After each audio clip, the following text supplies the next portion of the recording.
We are back at it with some more MX bikes, and we're on somewhat of a new Supercross track that came out a couple weeks ago.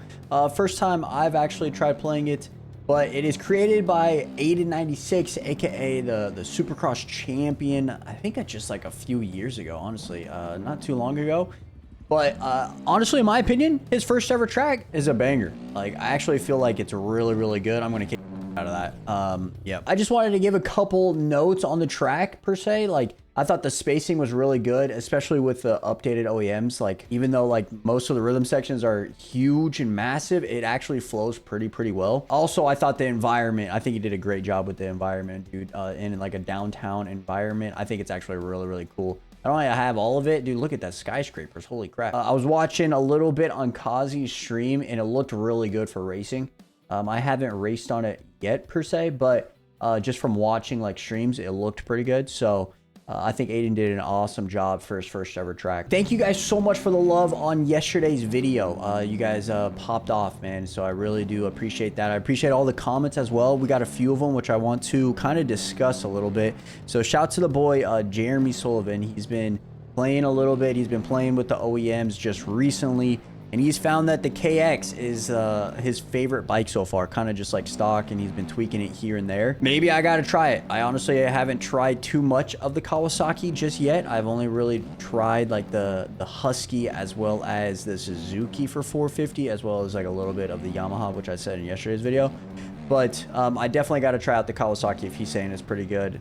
As stock, it's definitely going to be better when you fine tune the suspension and everything. So maybe we'll test it for like some outdoors. Maybe do some outdoor testing with it. I don't know if he has tested it for Supercross per se, but I definitely need something for Supercross. I mean, the Husky is actually doing me really well right now. I actually really enjoy the Husky, especially just playing it yesterday on Kels's track and then playing it on this. I haven't got too many like weird physics, which is what I've been hoping for. But then again, I really haven't tried like say any other bike, and maybe like getting a suspension from the boy Wash will actually help with any of that. But yeah, we definitely got to try the Kawasaki. Maybe we'll try it in like the next bikes video or something like that. Maybe just test it out, give you guys my thoughts on it, because I think it will definitely help out if we just have like another bike that we can play on and not just the Husky. It gives us an opportunity to just kind of like ride anything. That also kind of leads me to my next point. Shout out to the boy Arrow. He actually was saying that there is no meta right now for bikes, which is a really good sign. Honestly, that's exactly what we need in this game. Like, we need something where it's not just like 2 years ago, it was all Kawasaki 250s. Last year was YZ. If we're actually able to have like multiple bikes race in a series and it actually does really well, like, I feel like we're headed in the right direction for the OEM team and everybody else involved, because we're not going to have to rely on just playing with the YZs or just playing with the Suzukis or just playing with like the Huskies here, right? We're able to ride that gas and actually be competitive, or we're able to ride this Husky and be competitive, or even the Suzuki. I know, like, for example, I know Aiden, he loved the Suzuki. The guy that created this track, he loves the Suzuki, and he races Suzuki a few years ago and won the championship on it. So if we can bring back those vibes, man, I think bikes is headed in the right direction, which it sounds like it is. Oh my God. Which it sounds like it is, which is really good. I really believe that if we don't have a meta, everybody's going to be enjoying the game a little bit more than normal. So I'm excited for that. And hopefully we don't get a meta. Honestly, hopefully we don't get a meta and everything kind of just stays neutral. That way anybody can ride a bike, you know? I've always wanted to do like a series where everybody, like, I wanted to do a series where basically all teams are locked into a motorcycle manufacturer. Similar to real life. Obviously, there's way too many people for bikes to have that. It would have to be like a closed series with like paid invites or something. But each team would be on a different bike. So for example, say X Crew was on the Huskies, right? And then say TGR was on Kawasaki's. And you can only ride Kawasaki's or Huskies in the race throughout the whole entire year. You're not able to change the manufacturer. Like, honestly, I think that would be a really cool thing. And then next year, you could actually like change different bikes up and stuff like that. I was even thinking that maybe with that idea, it would be like the best squad gets to pick which bike they want to use, like the best bike at the time, and then like the worst squad that's in part of it would ride like the worst bike. So for example, last year would be the top team, whoever that was. I don't really remember off the top of my head who the top team was, but they would ride like the YZ, and then the worst team, probably X Crew here, would be riding like Suzuki, you know. I honestly thought it would be a really cool idea. Maybe we'll do something similar to just like a group of us, but just an idea that I had a long time ago, honestly, and I think it would be a cool thing to bring to life, but I think it would still be like impossible at the same time. One thing with this track, like the rhythm sections, like I said earlier, was like massive. They're the one rhythm section after this corner up here that is huge. You're supposed to go wheel tap, quad, and triple out, I think, but I have not gotten it. As you can see, I can barely make it over the first wheel tap, and I have tried multiple times to wheel tap, and I just haven't been able to get it. There's a big rhythm here too. I don't know if we're going to be able to clear this, but you can possibly quad out of that.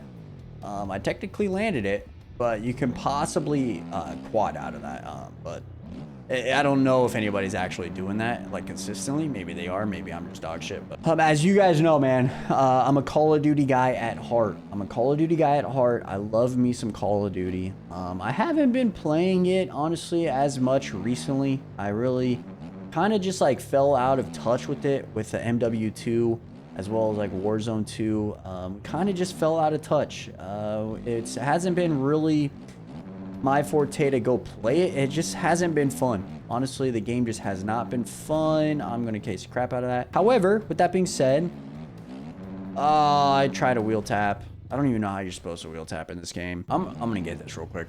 One time for the video.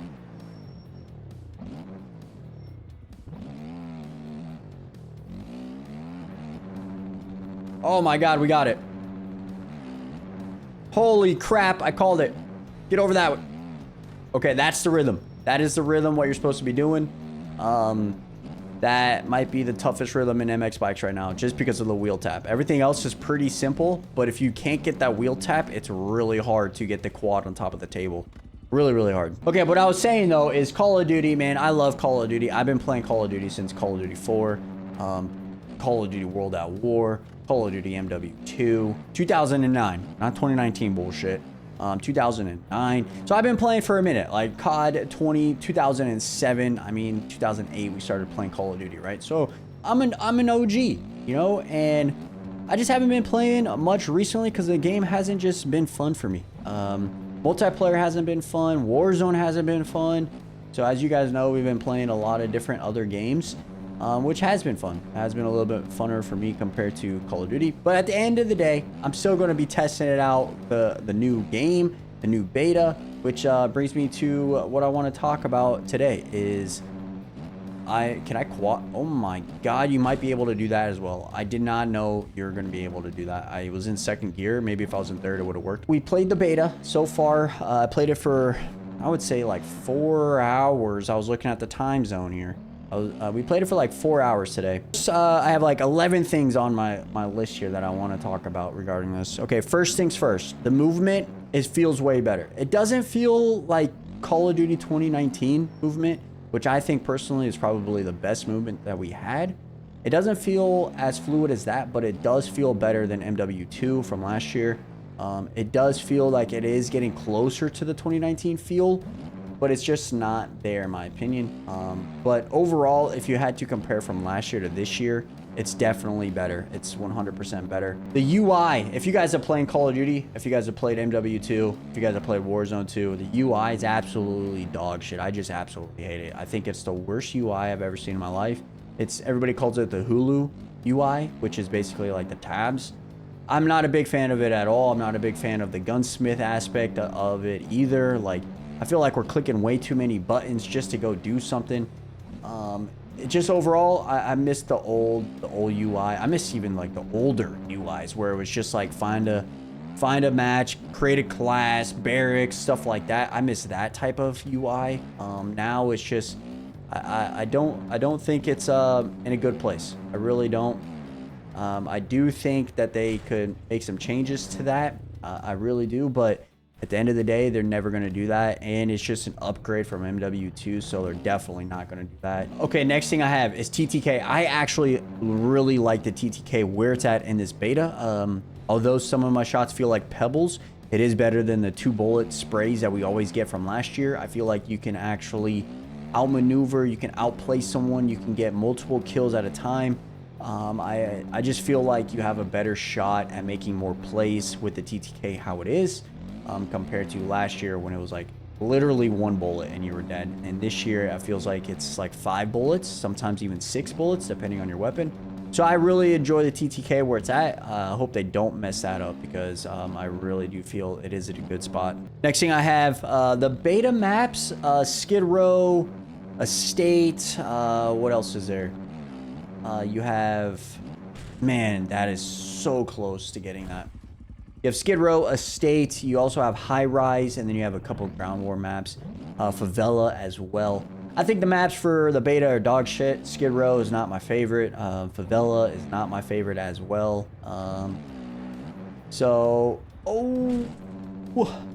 Almost got the quad. I actually love how that like net is solid. It kind of reminds me of like real life and shit. So I think that's actually a nice touch. That I'm excited for just the MW2 maps in general. I am afraid though that we're gonna get freaking sick and tired of these maps within like the first couple months because we've already played them in the past and everybody's gonna know the callouts, everybody's gonna know where to go. That I am afraid of, but at the end of the day we're getting MW2 maps and I love MW2, so I'm gonna play it, but I'm not a big fan of the beta maps of Skid Row, Favela. I like High Rise, don't get me wrong, but I'm not just a big fan of the other ones, and we don't really get to play High Rise that much because everybody's picking Favela or Skid freaking Row, dude. I don't understand. And then just a couple more things that I have. Ground Wars in the beta. I think it's actually a pretty good game mode. I really liked it back in 2019. It allowed us to play something just different than team deathmatch, domination, search. Give us like a little different objective to play. Obviously, it's like Battlefield, right? Ground War, Battlefield, basically objectives, like 5 different points that you gotta capture per se, but it definitely feels pretty good in this beta. It kind of reminds me of MW 2019, so I'm excited about that. And also, it kind of plays into the fact of Warzone maps because it's supposed to be like the Warzone maps. So I'm excited to see how it plays and see if we can actually like learn the Ground War maps just to get familiar for Warzone if we play Warzone.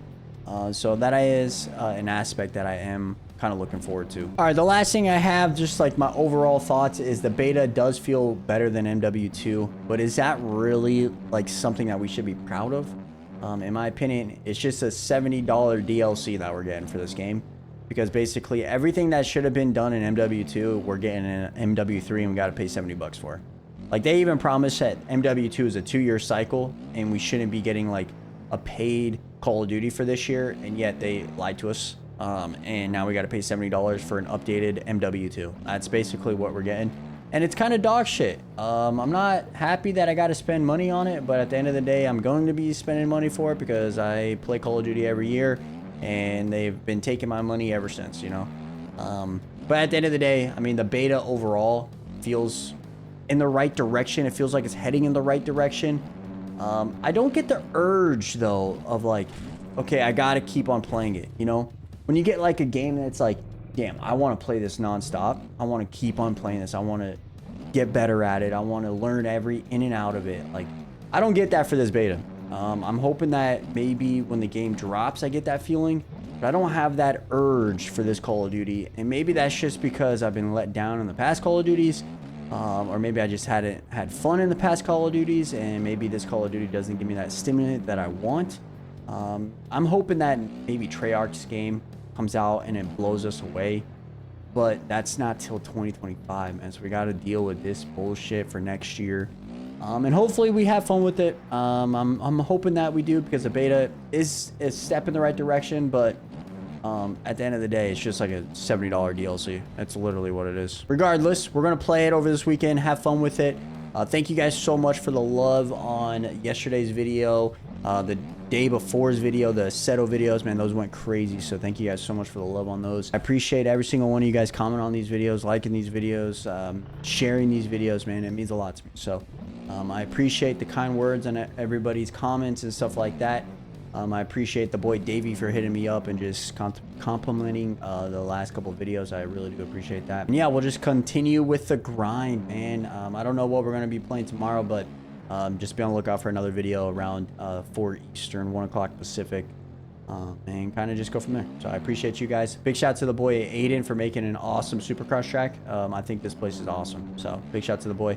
And we'll catch you guys back here in tomorrow's video. I'm out. Peace.